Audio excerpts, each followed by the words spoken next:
नमस्कार दोस्तों, मैं विशाल कुमार गुप्ता आप सभी का स्वागत करता हूं बीएचयू एकेडमी के ऑनलाइन लर्निंग प्लेटफॉर्म पे।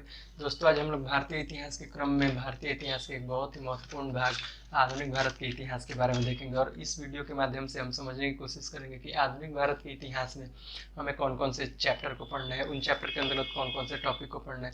तो इसके अंतर्गत हम हमारा जो सबसे पहला टॉपिक है वो है यूरोपीय कंपनियों का आगमन, अर्थात भारत में यूरोपीय कंपनियों का आगमन। हम इसके अंतर्गत देखेंगे कैसे 1453 ईस्वी में कस्तुनतुनिया पर अरबों के आक्रमण के बाद जो भारत और यूरोप के बीच का जो स्थल मार्ग होता है वो कैसे अवरुद्ध हो जाता है, और उसके बाद यूरोपियों के बीच एक अलग ही होड़ मच जाती है कि समुद्री मार्ग के खोजने को लेकर। तो इसके अंतर्गत हम देखेंगे कैसे भारत में बारी बारी करके पुर्तगाली, डच, इंग्लिश, स्पेनिश, फिर फ्रांस, स्वीडिश कैसे कैसे धीरे धीरे करके आए, फिर उनके साम्राज्य विस्तार, फिर कैसे धीरे धीरे अनेक लड़ाइयों द्वारा हार के फिर वो वापस चले गए, वो देखेंगे। फिर उसके बाद जो हमारा अगला टॉपिक है वो है उत्तर मुगल काल या मुगल साम्राज्य का पतन। इसमें हम देखेंगे कि 1707 ईस्वी में जब औरंगजेब की मृत्यु हो जाती है तो उसके बाद की जो मुगल साम्राज्य था, जो शासक हुए, उनकी क्या स्थिति थी, उस समय की क्या स्थिति थी, उसके बारे में देखेंगे। फिर इसके बारे में देखेंगे, इसमें हम देखेंगे कि जो लगभग 12 के आसपास शासक हुए उनके बारे में हम बारी बारी से एक एक करके पढ़ेंगे। फिर उसके बाद जो हमारा टॉपिक है तीसरा टॉपिक वो है नवीन राज्यों का उदय, अर्थात भारत में नवीन राज्यों का उदय।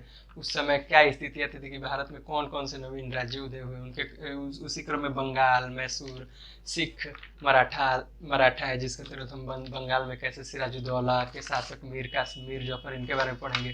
फिर प्लासी का युद्ध, बक्सर का युद्ध, इसके बारे में पढ़ेंगे। फिर मैसूर के अंतर्गत हम लोग टीपू सुल्तान के बारे में पढ़ेंगे। सिख के अंतर्गत हम लोग सिखों के 10 गुरु, फिर उनके उत्तराधिकारी, फिर उनके बाद जो शासक हुए उसके बारे में पढ़ेंगे। फिर मराठा साम्राज्य आता है, इसमें हम शिवाजी के बारे में पढ़ेंगे, कैसे शिवाजी ने मराठा साम्राज्य की स्थापना की, फिर कैसे उनके बाद उनके उत्तराधिकारी, फिर उसके बाद जो पेशवा व्यवस्था आता है उसके बारे में हम पढ़ेंगे। फिर इसके बाद जो हमारा चौथा टॉपिक है वो है आधुनिक भारत का आर्थिक इतिहास। इसके अंतर्गत हम लोग भारत में उस समय की तत्कालिक भू राजस्व व्यवस्था को समझने की कोशिश करेंगे, जिसके अंदर तीन तीन जो व्यवस्था थी, रैयतवाड़ी, महालवाड़ी और एक और थी अस्थाई बंदोबस्त, उसके बारे में देखेंगे। फिर इसी टॉपिक के अंतर्गत हम लोग विभिन्न विद्वानों ने जो भारत के अंतर्गत धन निष्कासन पद्धति के बारे में बताया उसके बारे में देखेंगे। फिर इसी टॉपिक के अंतर्गत हम भारत में भी औद्योगिकीकरण को समझेंगे। उसके बाद हमारा जो टॉपिक है अगला टॉपिक वो है 1857 की महान क्रांति। इसके बारे में हम देखेंगे कैसे 1857 में महान क्रांति शुरू होती है, उसके क्या कारण थे, क्या स्वरूप थे, किन किन क्षेत्रों में ये क्रांति शुरू हुई थी, कौन कौन से लोग शामिल थे, फिर धीरे धीरे करके कैसे इस विद्रोह को दबा दिया गया, इसके बारे में हम समझेंगे। फिर उसके बाद जो हमारा अगला टॉपिक है वो है सामाजिक धार्मिक सुधार आंदोलन। इसके अंतर्गत हम देखेंगे कि कैसे विभिन्न से बहुत से विद्वानों ने, जैसे राजा राम मोहन राय, स्वामी दयानंद सरस्वती, ये स्वामी विवेकानंद, कैसे इन्होंने भारत के अंतर्गत समाज सुधार को लेकर आंदोलन चलाए, क्या क्या उनकी योगदान थे इस संबंध में, उसके बारे में हम लोग देखेंगे। फिर उसके बाद हमारा जो सातवां टॉपिक है वो है भारतीय नागरिक किसान आंदोलन या विद्रोह। इसके अंतर्गत हम लोग देखेंगे कि कैसे भारत में जो उस समय अंग्रेजों का जो जनजातीय नागरिक और किसानों पर जो शोषण था, उसके विरुद्ध, शोषण के विरुद्ध नागरिकों ने कैसे विद्रोह किया, अपना आंदोलन किया, उसके बारे में पढ़ेंगे। इसके क्रम में हम जनजातीय में जैसे देखते हैं कि झारखंड में जो मुंडा आंदोलन हुआ था उसके बारे में पढ़ेंगे। किसान में जैसे बारदोली हो गया, चंपारण सत्याग्रह, इसके बारे में पढ़ेंगे। फिर उसके बाद जो आता है कि भारत का संवैधानिक विकास, अगला टॉपिक है भारत का संवैधानिक विकास। इस टॉपिक के अंतर्गत हम देखेंगे कि कैसे भारत में 1600 ईस्वी में चार्टर एक्ट के द्वारा ब्रिटिश ईस्ट इंडिया कंपनी की स्थापना हुई। फिर कैसे 1773 ईस्वी में रेगुलेटिंग एक्ट आया। फिर उसके बाद 1858 के भारत सरकार अधिनियम को देखेंगे।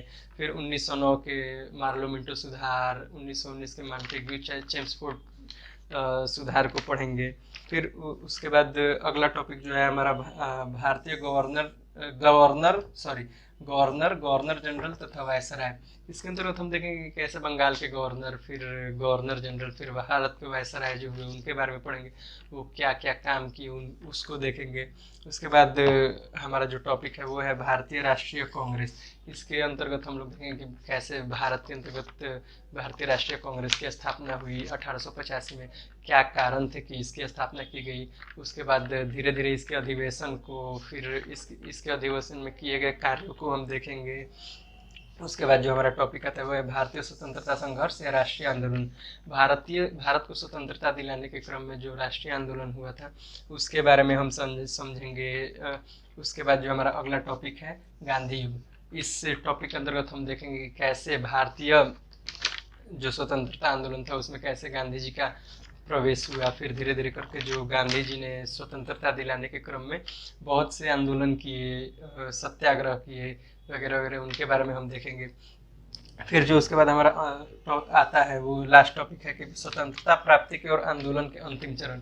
मतलब जैसे कि स्वतंत्रता प्राप्ति के बाद में जो लास्ट में जो काम किए गए थे, इसके अंतर्गत हम लोग पढ़ेंगे कि शिमला सम्मेलन, कैसे आम चुनाव हुआ 1945 में, उसको देखेंगे।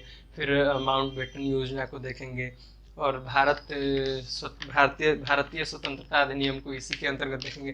तो ऐसे हम लोग एक एक करके इस आधुनिक भारत के इतिहास के क्रम में एक एक करके इन टॉपिक को पढ़ेंगे और इस आधुनिक इतिहास के बारे में समझने की कोशिश करेंगे। तो मैं आशा करता हूं कि आप लोगों को समझ में आ गया होगा कि आधुनिक भारत के इतिहास के क्रम में हमें कौन कौन से टॉपिक को, उन टॉपिक के अंतर्गत कौन कौन से चैप्टर को, फिर उन चैप्टर के अंतर्गत कौन कौन से टॉपिक को पढ़ना है।